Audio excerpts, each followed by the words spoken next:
Je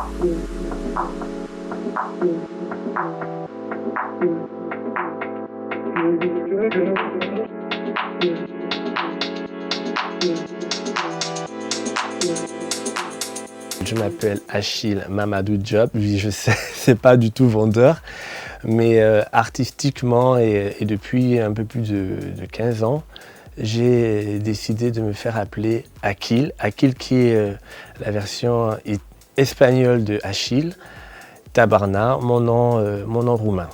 Voilà, parce que je suis de père gabonais, de Mandji, et ma mère, elle est roumaine. Je suis né à Libreville. Ma mère a connu mon père à Bucarest lorsqu'il était étudiant et il a fait venir, elle était enceinte de moi. Ici, on habitait aux 3 quartiers. Les choses, malheureusement, ne se sont pas passées selon elle comme elle rêvait. Donc, mon enfance, c'était plus... Bon, j'étais fils unique. Donc, lorsque vous êtes fils unique, avec malheureusement un père qui boit, qui trompe pas nécessairement, hein. C'était même pas ça le problème, c'était l'alcool. L'alcool et les coups. Donc, en gros, c'était un petit peu ça, mon enfance. Les coups, le sang, désolé d'en parler, mais bon, le sang, la violence conjugale, etc., les tribunaux, les services adéquats, tout ce qui était affaires sociales et autres. J'ai grandi malheureusement dans cette atmosphère-là. Et après, il y a eu divorce, séparation de corps, parce que là, mon père ne voulait pas divorcer.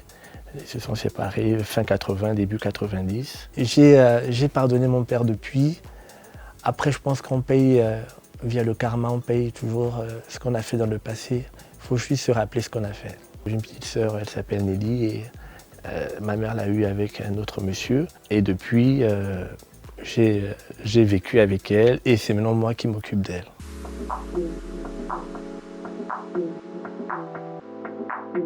J'ai fait mes écoles au Gros Bouquet 2, une école conventionnée, jusqu'au CM1. Et après, école triomphale, CM2, et j'ai évolué entre le collège Tchorérel, lycée d'État, et je suis même allé jusqu'à Saint-Gabriel. J'ai pas d'enfant, je ne suis pas marié, il n'y a pas de bague sur le doigt qu'il faut.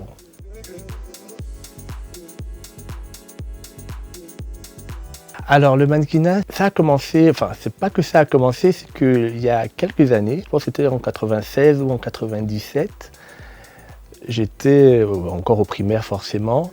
Il y a eu Naomi Campbell qui est venue à Libreville et je me rappelle, j'étais chez mes nièces à la Cité des Ailes et je vois la publicité qui tourne à la RTG. Je connaissais pas, mais je voyais le personnage, elle avait un dégain incroyable, elle dégageait pas mal de belles choses. Et j'étais devant ma nièce et je savais même pas qu'est-ce que c'était le mannequinat. Je savais même pas que dans le mannequinat, il y avait des hommes. Je commençais à marcher normalement. Et ma nièce me dit à ce moment-là, ah toi tu pourrais être mannequin. Et plus tard, en 2004, il y a un événement qui se fait. J'étais en terminale au lycée d'État. Et ça s'appelait le FIBEN, le Festival international de la beauté noire. Je suis allé à ce casting qui était à Gabon Expo. Et je connaissais personne. Donc il y avait pas mal de mannequins qui étaient là. Il y avait des agences qui étaient là. Donc je me retrouve sans aucune notion du mannequinat, sans aucune expérience, aucun agent, rien du tout. Je pars, je fonce. Et je fais des castings. Il y avait une personnalité qui était là justement pour gérer ça. Il me présente Jean de Dieu Boutsou, malheureusement qui est décédé 2-3 ans après, et qui dit voilà, c'est un jeune homme, voilà, etc. Et qui m'intègre dans l'agence Top Mannequin. Donc c'est à partir de ce casting, de cet événement qui s'est bien passé parce que j'ai décroché juste un défilé, j'ai eu mon petit cachet qui était de 40 000 francs et mon premier passage c'était avec Monsieur Patéo, le grand Patéo que tout le monde connaît. Donc ça a été ma première expérience et juste après j'ai intégré une agence de mannequinat.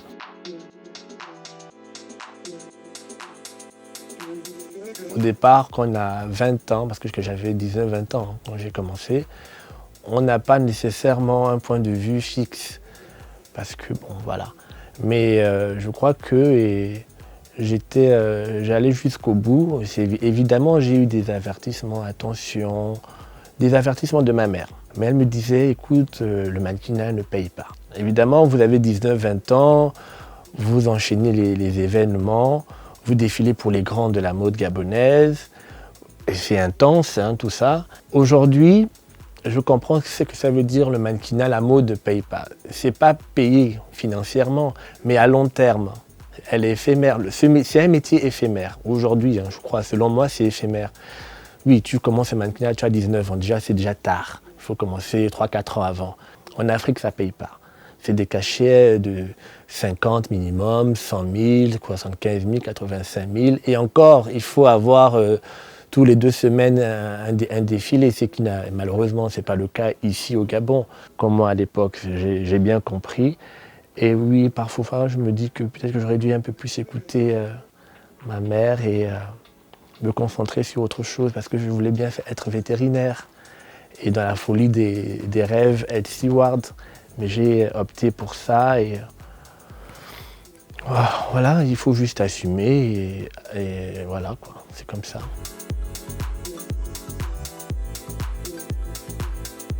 Ça serait égoïste et ingrat de ma part de dire que c'est un grand regret parce que j'ai vécu, j'ai eu de belles expériences, j'ai rencontré des icônes de la mode internationale.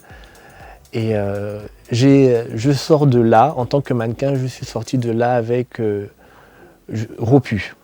Je veux dire, si c'était à refaire, je préfère ne plus le refaire parce que bon, les choses sont différentes. Il y a des gens qui sont partis, il y a des gens qui sont morts, etc., etc.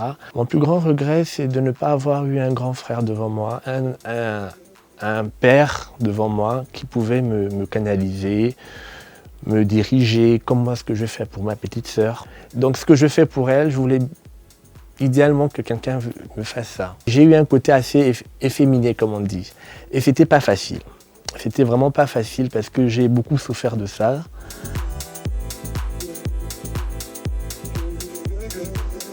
Ma plus grande victoire, c'est lorsque je dis être devant vous, c'est une métaphore à ma façon, c'est-à-dire d'avoir pu imposer ma personnalité, mon physique, ma tête, mon nom dans la culture de la mode gabonaise et plus parce que c'était pas facile. J'ai eu beaucoup de jugements physiquement quand j'étais plus jeune. Je suis fier de ce que j'ai pu être parce qu'il faut l'assumer. Je suis fier de ce que je suis devenu professionnellement et heureux que j'ai le projet, la mission que je me suis faite au début dans le mannequinat, qu'il faut qu'on me reconnaisse, qu'il faut qu'on sache qui je suis, il faut qu'on se dise que lui, on l'a vu quelque part, lui il est dans la mode, lui ceci, cela. Voilà, c'est ça que je voulais. Et c'est chose faite.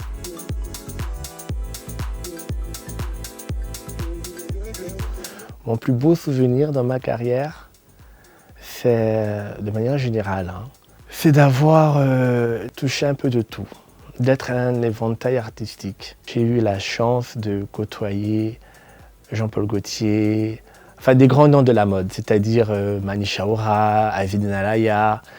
J'ai eu le plaisir d'échanger avec Lagerfeld. Je veux dire, ça a été pour moi c'était un rêve de rencontrer des icônes.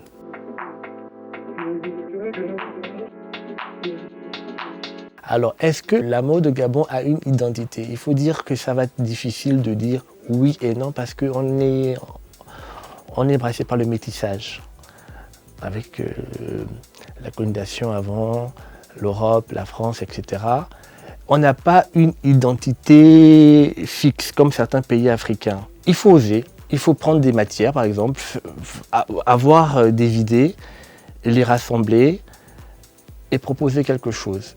Mais que ce quelque chose, que cette collection ou que ces vêtements ou que cette matière puisse unanimement être acceptée et adoptée. L'identité de la mode gabonaise, c'est le métissage.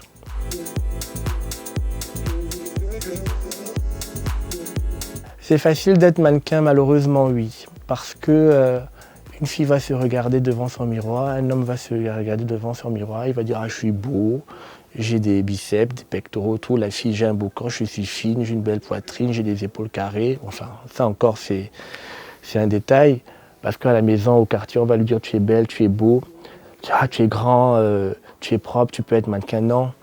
Après, tout le monde se dit mannequin, mais ce n'est pas tout le monde qui est mannequin. Et je me dis qu'il y a des des agences de mannequinat qui devraient faire attention lorsqu'ils recrutent des jeunes qui sont pleins de rêves depuis la maison. Il ne faut pas avoir de la quantité dans une agence de mannequinat. Il faut avoir de la qualité. Même si vous n'êtes que 2, au moins c'est 2 qui vont travailler à chaque fois qu'il y a des événements. Il ne faut pas avoir 20, 30 personnes. C'est des escaliers, c'est des personnes qui se décapent la peau, qui n'ont pas de belles dents, qui sont toujours avec plein d'artifices au visage, c'est-à-dire les fossiles, les lentilles, les perruques, etc. Non, ce n'est pas tout le monde qui devrait être mannequin. Malheureusement, c'est comme ça.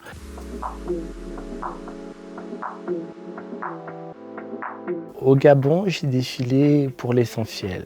Chouchou Lazare, Bech Faro, j'ai déjà collaboré avec Christophe, avec tout le monde hein, en fait. À l'extérieur, Adama Paris, qui d'autre, Chéri Les Sam, Hippolyte du Congo, à Paris Gauthier, Jean-Claude J3, Mani Chaoura. Il y a du monde. En tant que mannequin, c'était 2004 et 2008. 2008, parce que c'est en 2008 ici où j'ai reçu le prix, 2007 où j'ai reçu le prix du meilleur mannequin par M. Chouchou Lazare lors des awards de la mode gabonaise. Et la même année, j'ai eu à faire mon dernier gros défilé ici.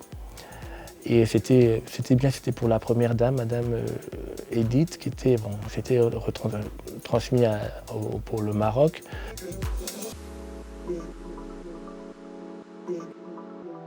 Ce que je pourrais dire à cette personne-là, qui rêve et qui souhaite se lancer dans le mannequinat, c'est de se poser la bonne question. Pourquoi je veux être dans le mannequinat? Pourquoi je veux faire du mannequinat? Il faut beaucoup de patience. Et c'est la longévité, à un moment donné, qui va faire la différence. C'est pas en 2 mois, 3 mois, 1 an, 2 ans que bon, voilà, ça y est, parce que vous avez parti. Non. Il faut suivre, il faut faire des sacrifices. Est-ce que ce sont les études que vous voulez faire? Si on vous dit qu'il y a un casting à 10h, mais à 10h, tu as un devoir, tu vas choisir quoi? Moi, je dirais d'abord de plus se concentrer à ses études, d'aller jusqu'au bout de ses études. Si tu es en classe d'examen, concentre-toi. Moi, je ne l'ai pas fait, j'ai négligé, j'ai payé ça. J'encourage pas ceux-là parce que vous êtes des amis, ils vous disent ceci, cela, et vous allez leur dire, allez, vas-y, c'est bien, tu as réussi, tu as gagné. Non, non, non. Si tu es élève, si tu es étudiant, si tu as un boulot, privilégie d'abord ça. Le reste, c'est après.